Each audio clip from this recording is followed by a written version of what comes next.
Hey guys, welcome to She Knows Arsenal. Make sure you guys are liking the video and subscribing to the channel. We're going to be doing a little bit of Arsenal transfer talk, talking about the one exit that we feel like is still going to happen, and that is Nicola Pepe going to Turkey. And what kind of implication is that going to have on Arsenal in the next couple of windows? So yeah, like I said, make sure you guys like this video, subscribe to the channel, and yeah, you guys will see that I'm going through a little bit of like a mini rebrand here. So things will probably look a little bit different. But yeah, I like the vibes. I like the vibes. So make sure you guys are getting in the chat and let me know how you guys are feeling.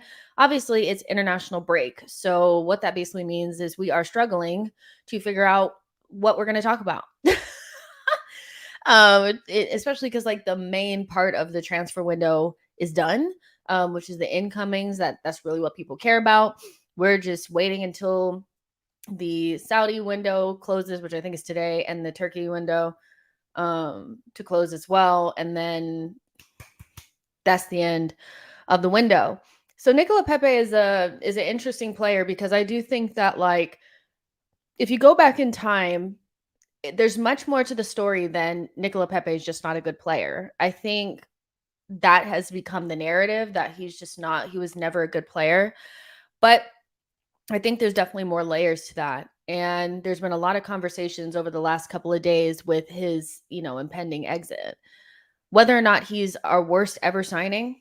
And I'm not sure. I think that he's our worst ever signing. I think it's so difficult because worst ever signing to me means a player that's just completely not at the level. And I think when he first came to Arsenal, to me there wasn't a big indication that he wasn't at the level. I think the indication for me was, why does the manager really want him? Remember, Emery didn't really want him.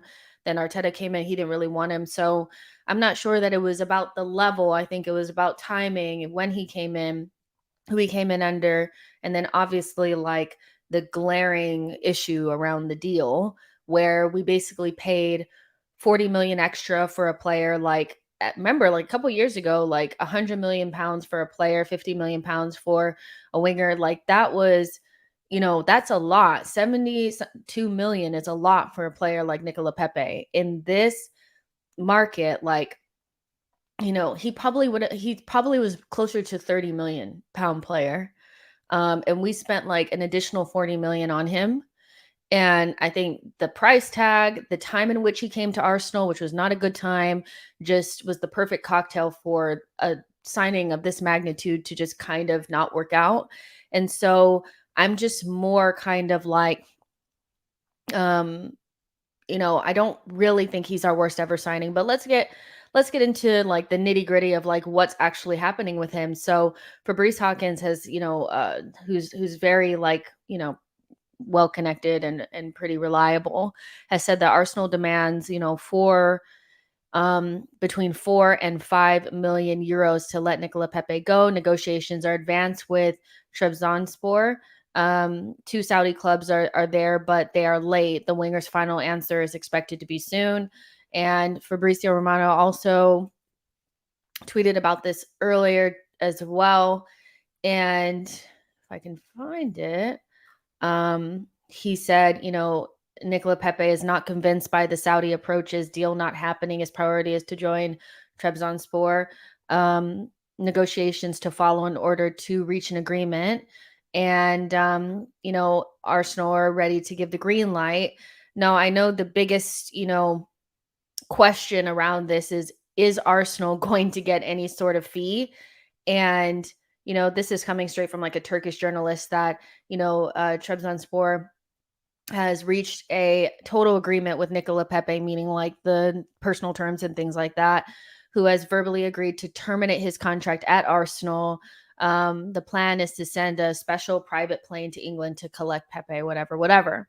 So, I mean, when you really look at that, like to spend 72 million on a player and then end up canceling his contract is very, very poor business by Arsenal. And obviously, like, there's a changing of hands in terms of like the, hierarchy at the time. Like, Arteta wasn't the manager when Pepe came in, so it's not like it was his signing and it flopped, but it's the club signing. And, you know, to not even be able to get 15 million from a Saudi club, for me, at like that's wild to me. Like, it really is wild to me. Like, this being the only option is very much like, it's very wild to me.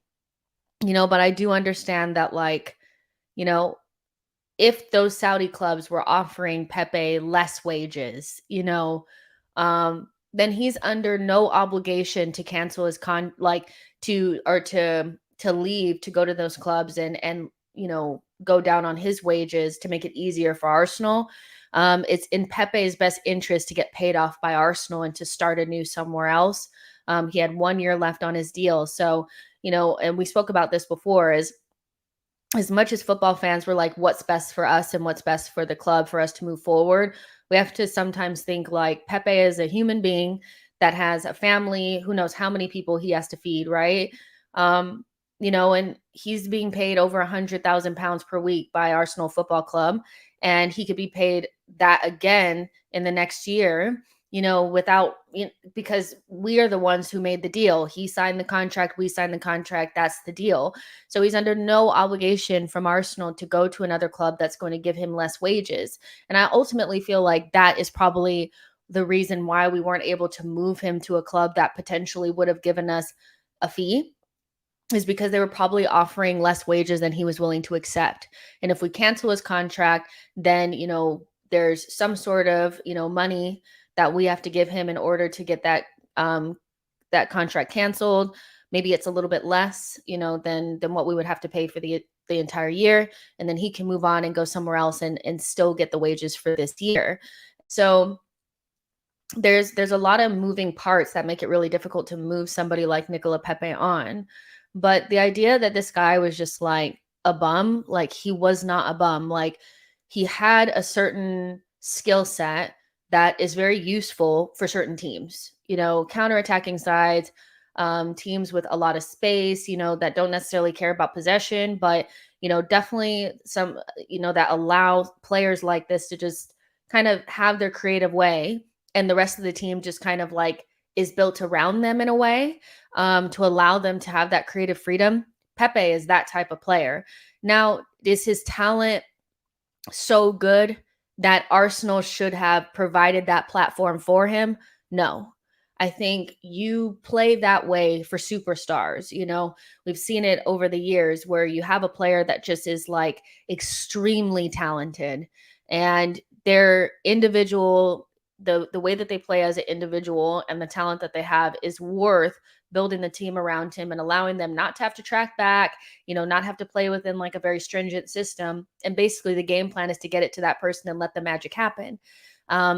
Pepe's talent is not that is not that good, but he was not untalented. He had some level of talent. But with Mikel Arteta coming in and wanting to play a certain style, I just don't think that it was the right fit for the club. I think with our first big signing, you have to really get it right. And we couldn't have got it more wrong. Unai wanted Zaha, who plays on the other side. He ended up with Pepe, and they're not really that similar. So it's really a shame. I think he'll always be known as one of the biggest flops in the Premier League, and especially because he was at Arsenal, like the biggest flop, and it's just it's terrible, blah blah blah. But I don't think he did much wrong. It's not like he came in and had a bad attitude and was crap and all this. He just wasn't the right fit, and I think we can all just kind of chalk this up to bad deal on the club side. Wasn't the right time or right place for this particular player, poor recruitment, and he got lost in the crack, of all of it. So I feel bad for Pepe, really, just because like he'll always be kind of known as Arsenal's biggest flop without actually doing anything wrong. He hasn't done anything wrong. Like, he just existed. He just didn't work out for him. So the one thing that I will say, we talked about this before, is that I do think there was a sliding doors moment with the Pepe saga, which came once we had won the FA Cup and then we brought in Willian. I think that was a mistake. I think not even just from a Willian perspective, like he ended up being terrible, but we brought in Willian and he ended up starting in front of Pepe, but Pepe had just ended the campaign really well. And he was, I think on somewhat of a high, being such a big part of the team that, won the FA Cup. Like, I think, we had just unlocked him a little bit. I remember him being in that final and he was really good. I thought he was really good in that final. And remember, he had that one goal that was called for like offside because of, I think AC Maitland-Niles was offside when he like passed it to him, but it was excellent and he was really good on the day. And you have a player like that has just kind of grown into the team a little bit, and then you bring in a William, and you have this guy starting in front of you day in and day out, and he's crap. And so to me, that was the moment that it ended. That was it. That was when the door really just closed, because sometimes as a player, I think, you know, you need to be trusted at certain periods. And I think maybe Pepe was going into that next season like, I'm going to be trusted. And Willian was trusted ahead of him. And Willian didn't even give a fuck about being here, So it's rough, Um, I know what you mean. When I said it, I was like, that's probably not the best use of words, but you guys know what I mean. The Shake AFC says Havertz is our next headache. Nobody will want really bad. Okay. I get it's like this is not about Havertz. Like I get that everybody wants to focus on Havertz, but like this is not a Havertz stream. We're talking about Nicola Pepe. Like we have much longer to go before we're having these conversations about Havertz. So like I get it, but at the same time, like we're talking about Pepe right now. Boy says Pepe like Holding as a player that no club wants. It's crazy though, because like Holding is just, not a good player like at all. You know what I mean? And like I think about somebody like Saint Maximum, who for me has always been average. I don't think that he's not the type of player that I personally like. Like I'm not a big fan of like a lot of skill and showboating and stuff like that without much end product. And he is like the quintessential like poster boy for it looks nice, but what are you getting out of it? I'm more concerned about like efficiency and like goals and stuff, and I don't really care what it looks like. um and I look at somebody like that and I'm thinking, okay, Newcastle probably have managed him better than we manage Pepe, right? But I don't think there's much difference between the two players. I think with a little bit more confidence, Pepe could be like a St. Maximum type, like loses the ball all the time, does a bunch of unnecessary skill. But I actually think Pepe is more clinical than St. Maximum. So even though I get like he's a player that nobody wants, I think there's categories of players that nobody want. Holding is like we were talking about this in a group chat the other day. He is a level championship, let's say lower Premier League championship level defender. And the way that people play now, where everybody wants to play from the back, he is just never going to be anybody's first choice. Like he's just not. Um, and so he's to me like just way down the pecking order. Pepe is somebody that I don't necessarily see in the same light as Cedric and Holding. He has a certain skill set that at the right place could be used, um, and is valuable, but we couldn't extract that value, I think, because of the way that he was managed. And then he didn't do that well at Nice either. Like it just is catastrophe. Like I want to get that video of Arteta going, a catastrophe, because that's what it was, a catastrophe. Let's see. Philip says a section of our fan base are determined to destroy the value of any Arsenal player who isn't succeeding, and Pepe is a perfect example. We have these conversations all the time about perception and does it matter? Like, do club officials search the internet of players, players that they're looking at and see what Twitter fans are saying? No, I don't think they do, but I do think that the way that football views your players does destroy their value. And it's not really as simple as like, okay, I'm Edu and I'm looking online to see what people think about so and so. It's more just like there's a perceived value of certain players based on what club they're at, the success of the club and things like that. And I do think that like anybody who's not in our starting 11 right now, their value is very it's it's tough to build their value because like we just tend to like really go in on them. And I do this as well. Like I did not expect anything from the holding sale because I spent the whole back half of the last season talking about how he was the biggest problem that we had in the run-in. And so even though I don't think like club officials are looking at that, I do think that it's like, well, the perception of Arsenal, the perception of the team and the squad is if you're not in the starting 11, that you're probably not that good. And so it's difficult. Like you think about somebody like Eric Dyer, Harry Maguire, they're obviously like a level above holding, but they can still go to Premier League clubs for decent fees, even though they've been calamitous. I just don't think their fans I don't think there's anybody going to bat for Rob Holding. There was never like another side of him that, people could view as like maybe positive. It's just like he is shit, you know? And when it's like that, I just don't think you can extract very much value from those players. Like Eric Dyer was close to going to Bayern this window.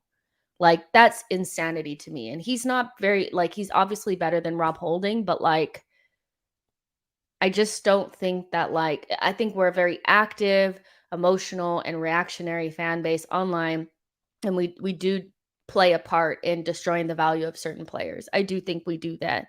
But it's hard to explain because I know that they're not sitting there on Twitter looking, but I like I don't think anybody besides like our starting 11 is viewed in any positive light, to be honest. Um, not very many of them. Um, yeah, it's so hard. Like it's Holding is not a good player. But do I think we should have just been getting like 1 million for him? Nah. Like let's be serious for 1 minute. Holding said, or sorry, Boy said Holding was a decent find when we got him.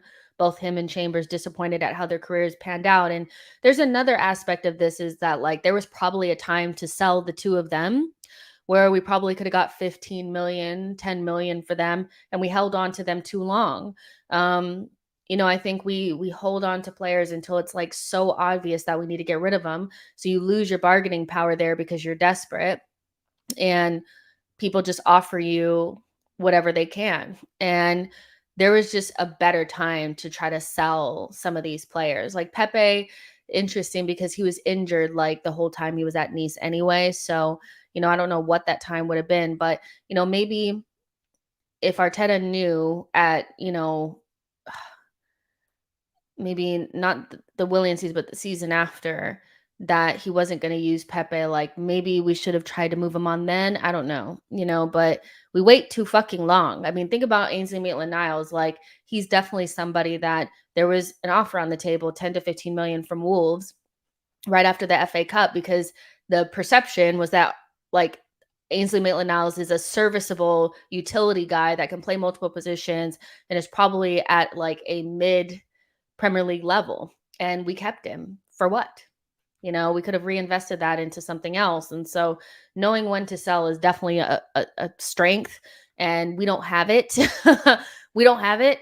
And I think that's why we're seeing so many of our players leaving for absolutely nothing. But, Pepe is just, it's such I would love to have somebody do like a long form, like essay on everything from, you know, who was involved with the deal. We'll never know who is involved with the deal, going back to like who actually recruited him, all of it. Like, I just want to know like all of it. If I could be a fly on the wall to see like what conversations him and Mikel Arteta were having, because like even Aubameyang was saying like when he was there that Pepe was one of Arteta's favorites. And in training, he loves him, but then he never played. Like at certain points, he never played. So There's more to the story here that I would love to know more about because I've never seen anything like this at Arsenal before. It's, could we like I want like if I could ask Arteta any question is why couldn't we find a way to use him? You know, why? What was it about him that made you feel like there was absolutely no way that we could keep this guy in the squad and use him at certain times where he could be beneficial to us? That I would love to ask Mikel Arteta that because yeah, I understand like he didn't fit exactly what we're trying to do, but there were other players that didn't fit what we were trying to do, that ended up playing minutes. Is El Neni exactly what we're trying to do? Is Holding exactly what we're trying to do? Like we persevered with Lacazette for a long time, um, even though the role that we had him in didn't really suit him. So yeah, I would love to ask Mikel Arteta that question. Like, what was it about Pepe where it was like, we got to ice him out the squad? Because even though I don't think that he was ever going to be what we needed, I want to know why. I want to know why. Because I don't even view Pepe as somebody that had a bad attitude. Like, maybe because I wasn't there, I don't know. But he just seemed very quiet, not really like he had a bad attitude. Alistair Ben says clubs are definitely looking online to see popularity. Clubs want to see who will sell shirts. That is a really good point. And like, it's just if you have certain players in our club, like, and you put their picture up on a wall and you say, what are the three first words that like pop to your head when you see this player? Like if you put Holding, like say you put Holding, Pepe, like let's just say those two. Like the first thing that pops to my head when Holding, mistakes, slow, shit. Like those are the first three words that pop to my head, when I see Holding. If you put a picture in front of like a picture of Pepe in front of me, the first like three words that would pop to my head is like um like underdeveloped, um wasteful, um like weak. Like I wouldn't view like those are the things that pop into my head where, and maybe that's just the thing. It's like, at the end of the day, that is the overwhelming feeling around these players is that they're just not very good. And so you're never going to be able to extract any sort of value. Where other clubs, there are high points to what they can offer that people can see. And often when we don't like a player, we ream them. They're finished. Something to think about for the future, maybe. Yo-Yo says early in the window, Winks was sold for double figures and Loftus-Cheek went for 20. I'm sincerely disappointed in Edu. And like, this is the thing. It's like, it's not like Loftus-Cheek is a crock. Like he is a known crock that cannot stay fit for any period of time. But if you put his like picture up on a wall and you said what are the three things that like pop into your head, would probably be like injuries, talent, waste, I don't know, but that you could still see that like you're not going to be able to get like three or four bad words about him like out just boom first thing you think. Because we all know that Ruben Loftus-Cheek has some sort of talent. He just couldn't stay fit. And like, I think the perception around Chelsea kept him like protected from being so marginalized and looked at so poorly, where there's like no buffering around any of our players. If we don't like them, they're finished. And like you said about like Winks, again, a player that's not very good, that people view as poor, but Spurs fans didn't ream him the way we've done some of our players. So yeah, I mean, I think it's something we have to look at. And also I do want to go back and maybe I'll ask some of my friends this is like when Winks was being like pushed out of the team or Ruben Loftus-Cheek, were they iced out? There's a difference between like, this player is probably going to go. So they're getting less minutes, but are they being iced out? And like our players get iced out. So it's so interesting. I want to know. That's something I want to know is like, if you could go back and think about kind of like some of the players that and how they were managed when they were on their way out of the squad, will we change things in order to get something better? Like with Aubameyang, I think it was the right decision to get Aubameyang out of the club. But did we have to get nothing? I mean, because Barcelona turned around and flipped that into like a 20 million pound sale to Chelsea. So he still had value.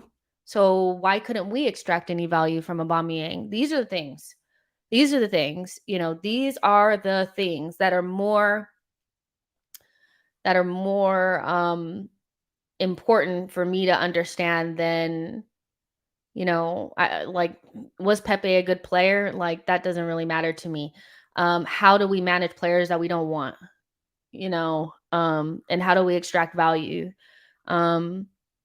So yeah, let's see. Ghana has qualified for AFCON. I don't care about that. No offense, but like that just means Thomas Partey will be gone. I'm just making sure like nothing has happened with Pepe yet. But yeah, like that's what I want to. I'm more interested in understanding how do we get to the point of no value. Can we do something different? Lewis says we saved on his stupidity, high wages.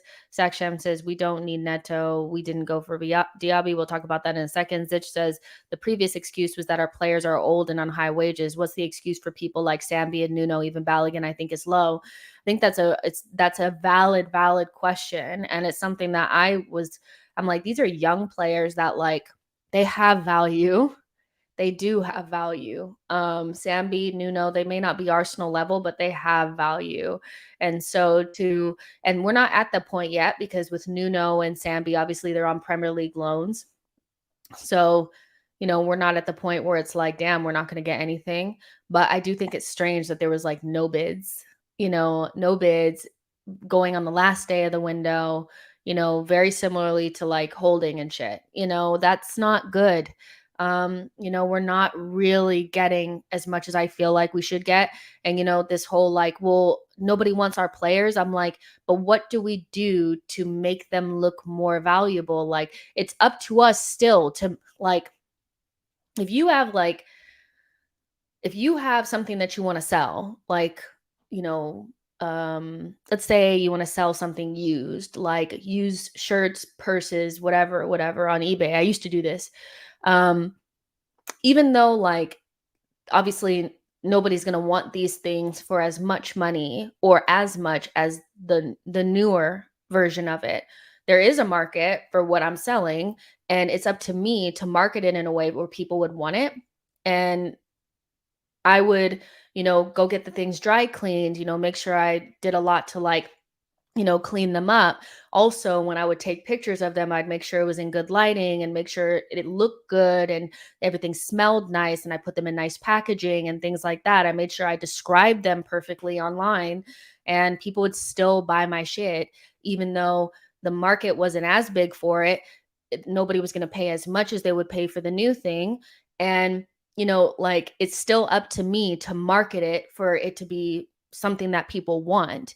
Just saying nobody wants this. Well, of course nobody wants it. We've done nothing to make it look good. We've done nothing. We basically just, done nothing, and I think that that's something that they need to look at, because again, like Zich was saying, we did a lot of like, well, Mustafi and Kolasinac, they're all shit. So, and on high wages and old. So once our players are younger and, they're on better contracts, we'll be able to move them on. No, that's not actually happening, is it? So yeah. Yo-Yo says Pepe was the antithesis of Arteta ball. He was technically insecure, aloof, and spectacularly inconsistent. And I don't think anybody could say it. Like, there's no other way to say it but that. Like, that's like the perfect thing. Like, I just don't think it was a good fit. I just don't. you know, it was not a good fit. So long term, short term, medium term, maybe medium term, long term, Pepe was never going to be the right fit for Arsenal. So we were always going to see him um, featuring less and less and less in the team. Now, how we managed it from the moment we were like, he's not it, to now, that those are what my questions are. But I don't blame the club for looking at him and saying he's not what we need, because it was clear that he's not what we need, right? And so and he was inconsistent. He had moments of sparkle, but you never really knew what you were going to get from Pepe. You never really knew. You didn't know if you were going to get, tackling himself and tripping over his own feet, or if you were going to get like the perfect finish into the top bins. You just never really knew. Um, so yeah, I don't blame him um at all. It's just, what it is.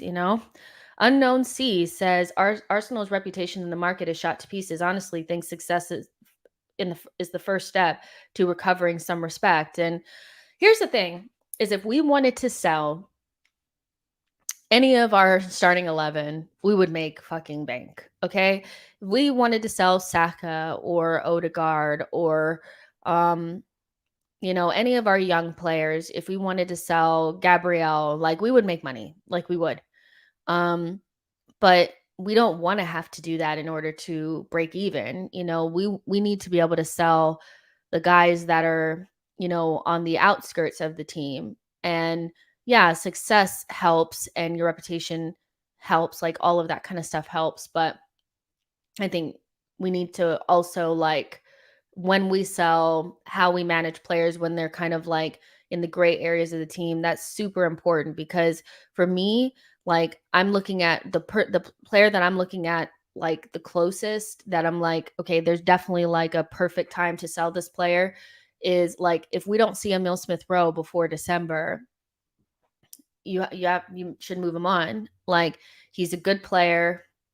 He's somebody that I think a lot of people really like. But newsflash, everybody that we sell from here on out is probably somebody that we really like, unless his name is Cedric. Um, we like this team now, so there's not an obvious, player that's like, well, if he goes, I don't really care. Like, Emil Smith Rowe is Hale End, but if he's not getting any playing time, and if Havertz and Vieira continue to be the number one and number two guys in those positions, and Odegaard ain't moving nowhere, then you have to look and say, like, when is the right time to sell? And like right now, it's not obvious that we should be selling Emil Smith Rowe. But I could definitely see a season or two going by and we extract no value from a player that we probably could get something from soon. So it's interesting. We just don't know when to sell. And then obviously, like Emil Smith Rowe, if he doesn't get any playing time from now until December, we're not doing anything to maintain his value. So, but I don't even think Arteta even thinks about that shit. Like, he can't be, because the way that he manages the team is really fully just based on like one thing. I don't think, and I don't know if coaches actually think about this kind of stuff, but I don't think he actually thinks about if he's damaging the value of any sort of players. Like, the way that he operates doesn't seem like he does. But I think that's where the club has to come in and be like, yeah, you actually need to like make sure people see Emil Smith Rowe, because if somebody were to come in with a bid for Emil Smith Rowe, we'd only be able to get like 25 million or something like that. And with the likes of Cole Palmer and Gordon and fucking Brennan Johnson going for 45, 50 million, we should be getting those types of fees for somebody like Emil Smith Rowe, but we already know we wouldn't, and that's the T. Like, we need to get better. We need to get better. Yo-Yo says, they said ESR was definitely staying, so why change your mind? Edu needs to become Arteta's conscience. Otherwise, he's not fit to be there. And I just, I don't know. Like, I don't know why they said 100% they're not going to sell Emil Smith Rowe. But it doesn't, at the moment, it's only been 4 games, it's only been 4 games. So, this could change. He could play against Brentford in the cup and, this all looks silly, but, he hasn't gotten any minutes and everybody else has gotten minutes. We've been chasing games, multiple games. Against Fulham, we were chasing the game, and against Man United, we were chasing the game. Not a sniff, not a sniff. We were relatively comfortable around Nottingham Forest until like the 80th minute. Could have came in then, and so if things don't change, it's just going to look like we just have somebody in the team for no reason, and it becomes the elephant in the room. So um, they definitely did put that out there. But at the same time, when the window started to tick down, then you started to see people say, well, if a certain type of bid came in, we would accept it or we would look at it. And so I don't actually think it's 100% true that we would not sell him like under any circumstances. Had somebody offered 40 something million for Emil Smith Rowe, he'd be playing for them right now. But the problem is nobody's going to offer us that because like, why would you? you know? Um, So yeah, Unknown C says 100% Jess. Arteta is focused on winning, but not on PR. I think the club structure isn't right yet from from top cronkies down. Doesn't seem to be the right balance between business people and football people. Fair enough. Um, Saida says, would it not be smarter for us to make some type of deal with Saudi clubs similarly to what Chelsea did? You sell 2 or 3 players to them and you easily make 50 million.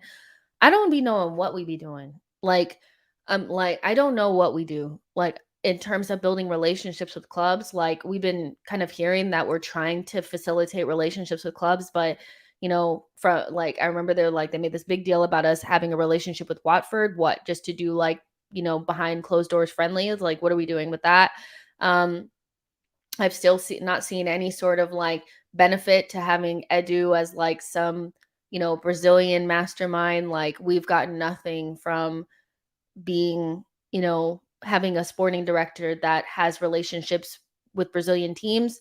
People will tell me Martinelli, but we all know that uh, Francis Cagigal was the main person doing that. So yeah, I don't know what we do in terms of building relationships to make it easier for us to like maneuver in the window, move on dead wood. They say we have a good relationship with Monaco, which hopefully that is true because in terms of like talent and bringing players through and stuff like that, I think Monaco is a nice place to look at. So is Ajax. So I want to see relationships being built. But in terms of Saudi and like being able to move players out, um, it's the type of players I think as well. Like the Saudi Arabian teams, you could see obviously they wanted players that were going to look a certain type of way. And I think that's why they were interested in Partey because he has a little bit of that, an older player with experience, but it's kind of like a name. They're not going to take no holding, so we'd have to buy certain types of players, I think, to make that work. But I hear you. I still don't see the relationships and, Arsenal building to like become the type of team that can move players on quickly. And like, I think we just struggle. Like, if I had to say, like, what would I rate our recruitment ins and outs, transfer business, with this regime, I would say it's probably around like a B minus.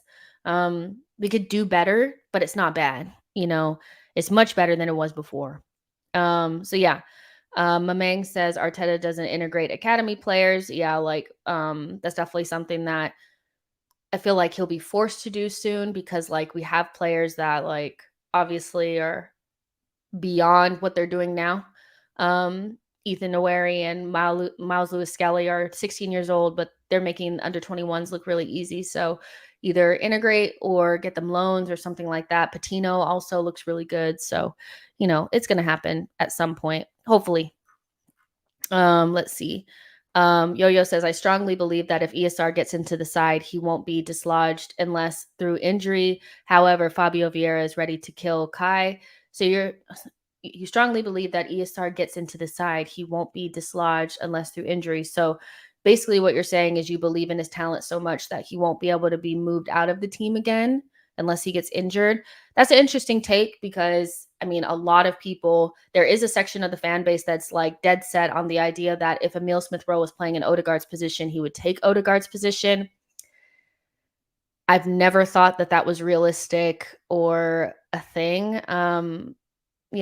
But there is a certain skill set that ESR has that we don't necessarily have in the team. He's totally different than any of the other attacking midfielders that we have.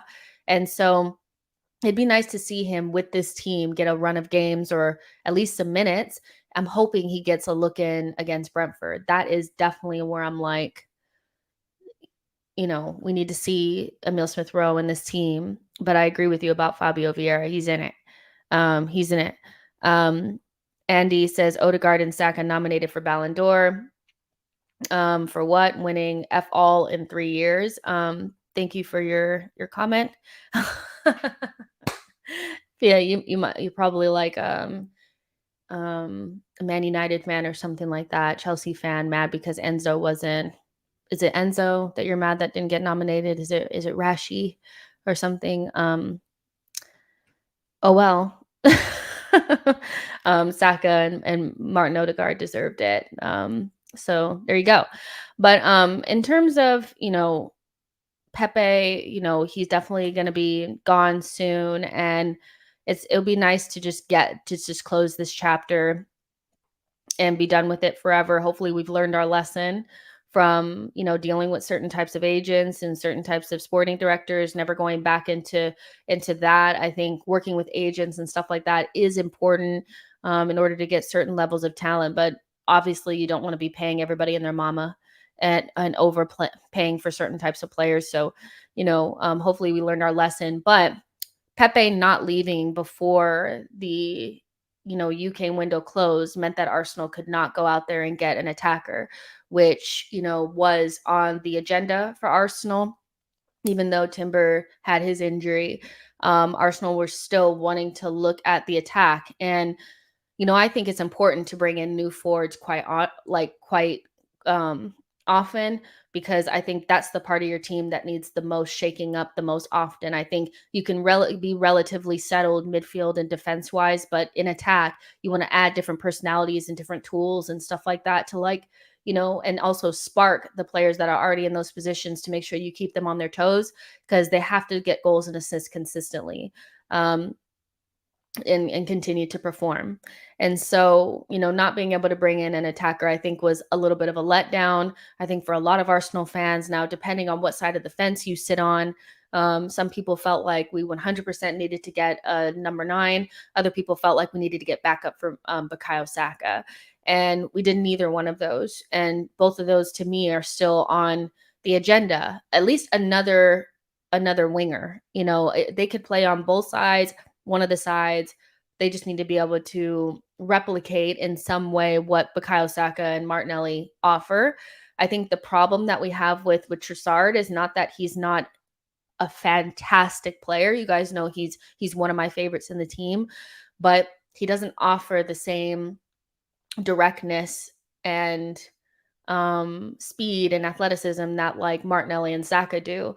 So you have more of like a creative forward that he doesn't even offer like a physical quality to him either. Like there's no like, okay, well, he has like height or anything like that. Like Trossard is definitely like a creative forward that's probably better centrally or coming in off of the left, coming central.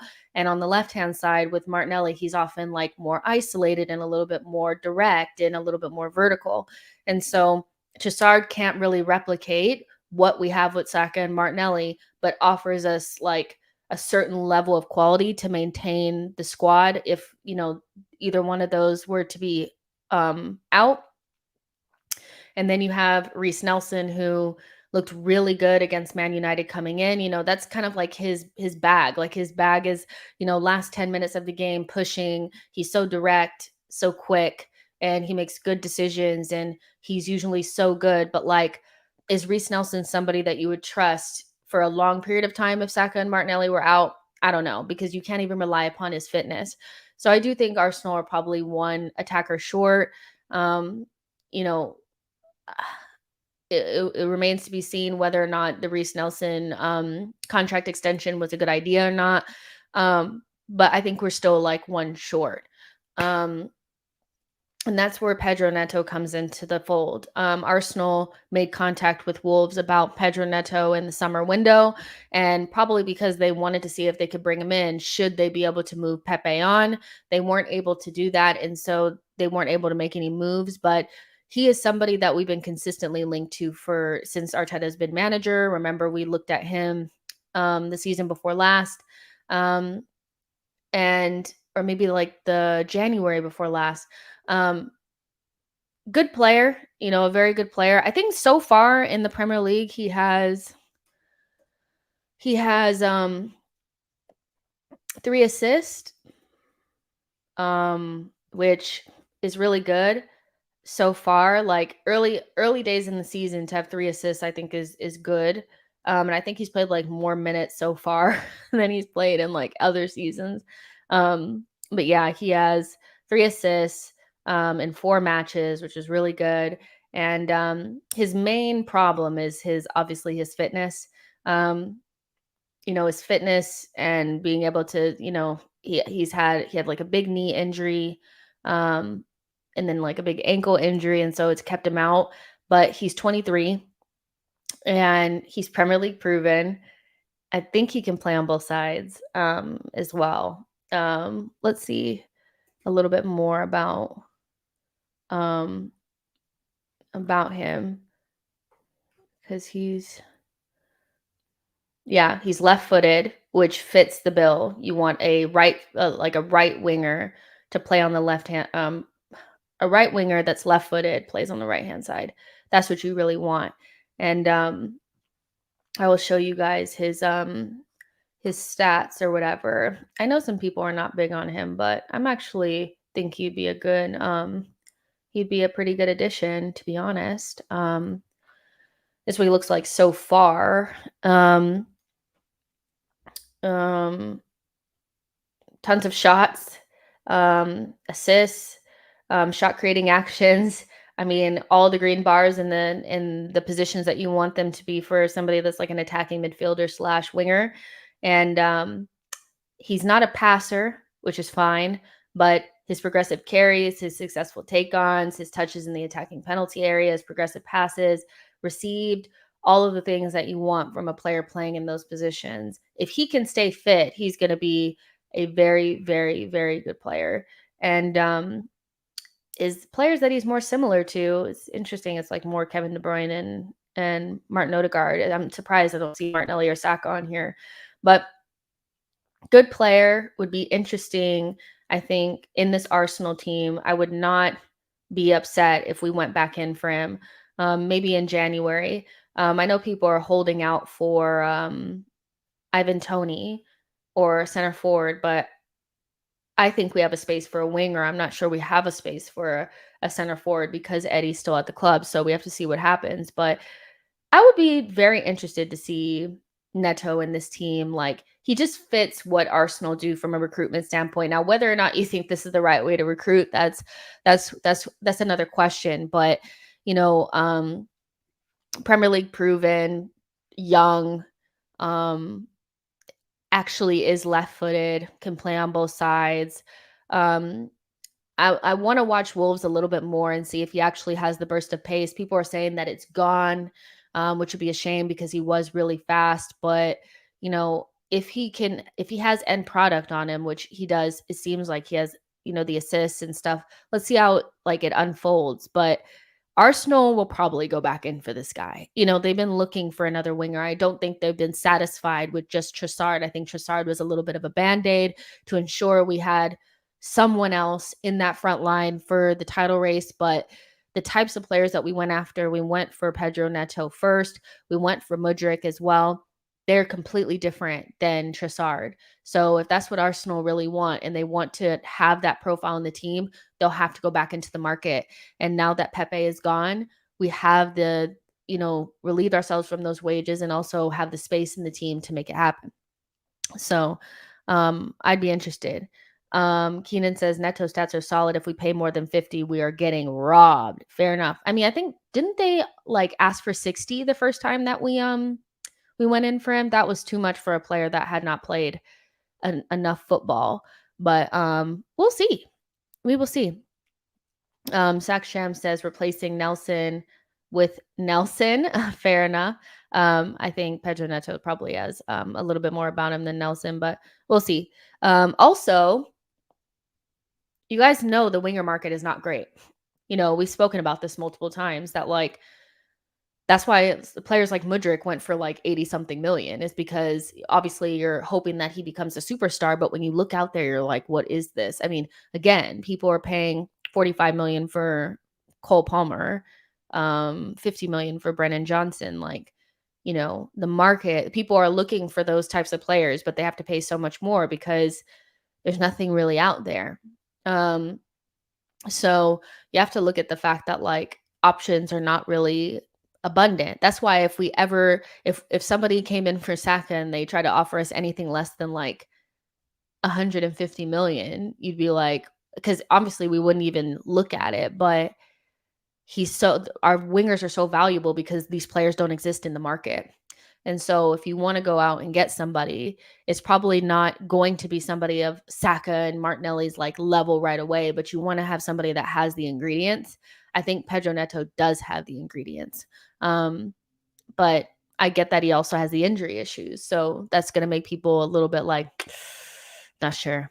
Not sure. Yo-Yo says it was Neto after Rafinha, but before Mudryk, same window as late chase for Douglas Luiz. So thank you for because it's like the windows just roll together. Yeah, like we weren't able to get Rafinha. I remember that, and then like last minute we tried to get Neto and we couldn't get him, and that's the thing. It's Arsenal have been trying to fill this void for a while, a different type of winger. And I do rate the fact that Arsenal don't panic and they go for players that actually fit. They don't just buy anybody. And so we've had this gap in the squad for a while and we haven't been able to fill it. But if the right player comes along or becomes available, we'll go after them. And because he was somebody that we were heavily linked to, I would not be surprised if we really did go back into him. Mamang says, I kind of worried about his ACL. Look, you can come back anyway after an ACL. I mean, I've seen people already like, oh my God, Timberry's not going to come back the same. I can't even start thinking about that. I think it really affects you as like an attacker if you really heavily relied upon your speed. Like, you know, I don't even want to name a player because I don't want to tempt fate, because I don't want to see any player, no matter what team they play for, go down with an injury like that. But think about a player that has like immense speed and is an attacker. If they tear their ACL, they're just never going to be the same, you know? And so I want to watch him and see if the speed is just completely gone. But, he wouldn't be a bad option, you guys. Like, I think that this position has to get filled, and it may not be a Rafinha, it may not be somebody that like gets us off of our seat, but it has to be somebody that has the ingredients. He definitely has them.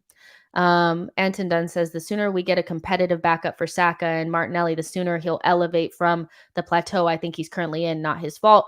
Yeah, I think some people have kind of thought that maybe Saka has I wouldn't say complacent, but I think you have a certain fire in you if you know that your spot can be taken. And there's certain players in our team that just don't have any sort of competition on their spot, no heat whatsoever. I would say that's Saka, Odegaard, and probably Saliba. There's no heat on those positions. This is yours, and there's nothing like, there's nobody in the fold that could potentially take your spot. So yeah, it would be nice to see a Saka that knows that his spot could be taken. That might just push him to the next level. But yeah, you do have to go ahead and get this done, but you also don't just want to buy anybody. And I rate Arsenal for not just going out there and spending 50 million on somebody that doesn't even have what we need. So yeah, Zitch says, why not promote from within? I mean, you could look at, why has his name escaped me? He has a double barrel name as well. Not Miles Lewis Skelly, not Cozier Dewberry. You could promote him, but there's certain positions where I think that, you can promote from within. And then there's other positions that you might want to just go out there and get somebody that is already kind of like ready. Like, so if Arsenal think he's ready, I'm sure they'll try to promote him, but I'm not sure that he is. Like, I would like to see Cozier Dewberry and Miles Lewis Skelly go on loans. I'm not sure if you're gonna have to loan Ethan Nwaneri. I don't know.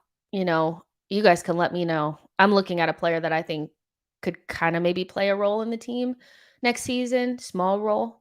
But you also already have Patino there, so there's a lot going on. But yeah, Cozier Dewberry, um, you could promote him, but we were just speaking about actual competition for their places as well. Do you actually think Saka is going to be worried about Cozier Dewberry? I don't think so. So yeah, Boy says Noweri has to fetch minutes when he's ready. Debuted him at 15. Um, he's so good. Would love to see him.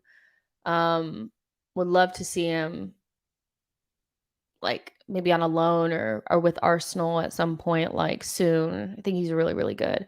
Keenan says Cole Palmer has a much higher ceiling than Neto, to be fair. Fair enough. Like, I think Cole Palmer is a really good player, by the way. Do I think he was 45 million off the bat? No, like no, I don't. 16 appearances or something in the Premier League? Absolutely not.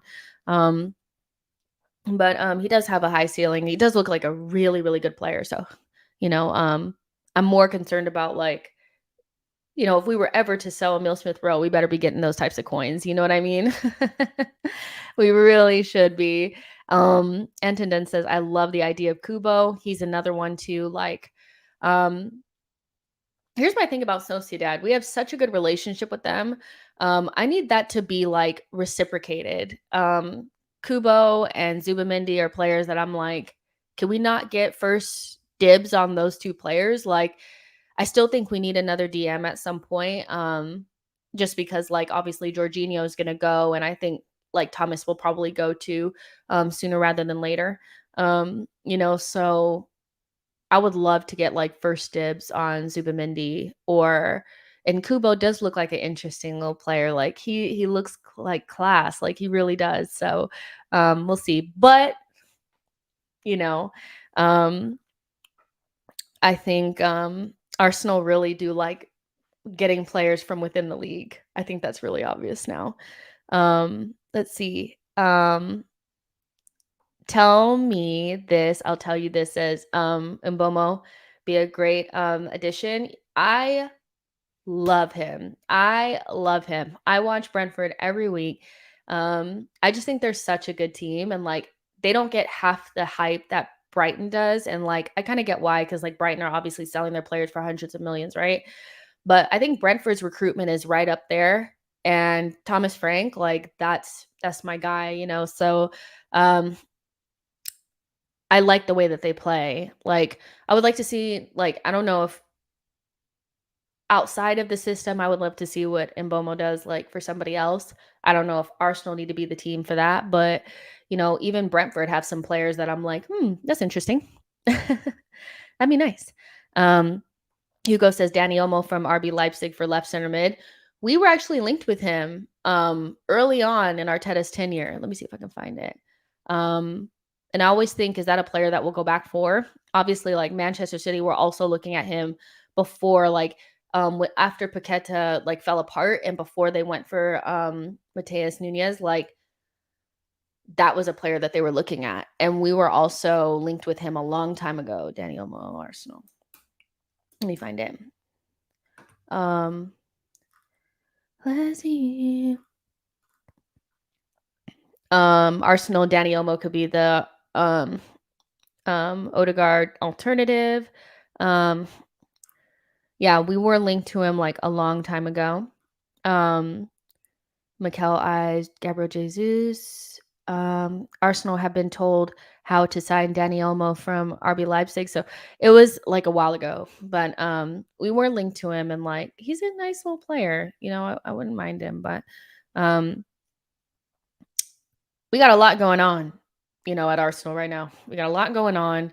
We have some positions that need to be filled. The January window, I think people are going to be hoping for big things to happen. I think we maybe get one player, maybe. We also have to look at certain players are not going to be available because it'll be midway through the season. So, if Wolves are really suffering or they're, in a position where they really need to maintain their stability, I don't think they're going to be like too desperate to move somebody like Pedro Neto on. So we'll have to see how things like unfold. So yeah, Yo-Yo says would have taken Omo over Kai. I think most like we would have taken anybody over Kai Havertz. Like not a single soul was saying that we should sign him. So I mean, we could play that game all day. Would have taken a box of cereal over Kai Havertz. Because nobody wanted him. No offense. Keenan says Benjamin Sesko is nasty. We need to go in for him hard in the summer. He has already gone up a level at Leipzig. People are desperate for that number 9, you know. People are desperate for that number 9. We'll see how that unfolds. People are talking about Evan Ferguson, you guys. He looks the business. He looks the business. There's 3 clubs I know off the bat are going to be looking for strikers in the next 6 to 12 months. Arsenal, Chelsea, and Man United. And so you have Tony, you have Evan Ferguson, maybe even like you guys are saying, Sesko, Osimhen, maybe, we're going to get one of them. I just don't know who we're going to get. um, but I think you can pretty much count on the fact that whichever one is most expensive and the most hyped up is the one that Chelsea will go after. And so maybe we'll look for the less obvious option, so we'll see. We will see. Anton Dunn says, what was Arteta thinking? Geez, that's why he's so stubbornly playing him now, because I figure his staff were also not feeling it.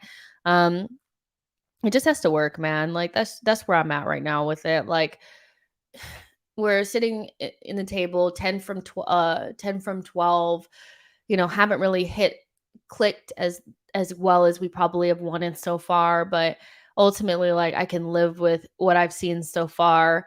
Kai, I just don't have much energy for it right this moment, like because I'm not watching him right now and he's not playing for Arsenal. It just has to work, and like we're nowhere near knowing whether or not it's worked or not, but every week that goes by, the pressure is going to get more and more. And I just need this guy to score a goal or get an assist or something. So it just cannot be like the biggest topic of conversation all the time, Anton Dunn says Ferguson for 100 million or Tony for 60. Well, here are my things about the center forward. If we're going to go and get one, the center forward needs to be somebody with physical presence, meaning winning headers, back to goal, physical duels, all that kind of stuff. I need a physical number 9. Also has to be able to play a bit. So needs to be able to link play and not that like basic shit, like needs to be able to actually move with the ball, and have a little bit of creativity about them, or at least, you need to be a little bit more than like what what's a good example? There has to be a striker example. Like I don't want Antonio. That's what I'll say. Like, it needs to be somebody that can play a little bit. Dead ball specialist, penalty taker. Needs to have both of those in their locker. We don't have a single dead ball specialist in our team. And I think your number 9 has to be your penalty taker. That is maybe it's old school of me. It's what I feel like is right. And we don't have that either. We're kind of doing like a little bit of a roulette here on who's going to take the penalty. And it's okay for now, but it needs to be fixed. And it needs to be somebody that we feel like can help, is going to be the difference between us winning the league or not. And so those are my like things for center forward. And I feel like either one of Evan Ferguson or Tony could fit. But if I had to say what I feel like fits us the best, I would say probably Tony. That's what I would say. Let's see. Ada B says, yeah, a physical striker like Tony would fit the bill. Tell me this, I'll tell you this, says, you think Arteta would have learned with William, but spend 65 million on someone. He's not on 331,000 pounds per week either. He's just not, you guys. I know that people are putting that out there, but they had it in a different, they had it in like a different, what is it called? Like they added everything, like all the bonuses in, they put it in a different like measurement and everything. And he's not on 300,000 pounds per week, you guys. He's on like 200, which is still a lot, but This every time somebody talks about it, they inch it up a little bit more. Next time we'll be talking about him being on 500,000 pounds per week, which isn't true. Nelson says Ferguson, because he'll be Premier League proven, fingers crossed. Um, yeah, yeah, yeah, yeah. The thing is we know that there's going to be everybody's going to be focused in on Ferguson, and then we'll be fighting for the scraps. I think we'll be one of the teams fighting for the scraps. And if the scraps is Tony, I'm taking the scraps. That's what I'm going to say. Yo-Yo says, I don't like the sounds of Tony nor Ferguson. Well, what do you like the sound of? It's not like we can go get Thierry Henry, you know? So, I mean, you got to pick something. Samuel says, if we go for any player in January, we should go for Estepinian from Brighton. That would be mad addition to the Estepinian will end up at like Man City. Like he's that good. Like he's such a good player. And um, like I'm not sure that we necessarily are in a position where we're like desperate to bring in a left back, but he's such a good player. I love watching him play.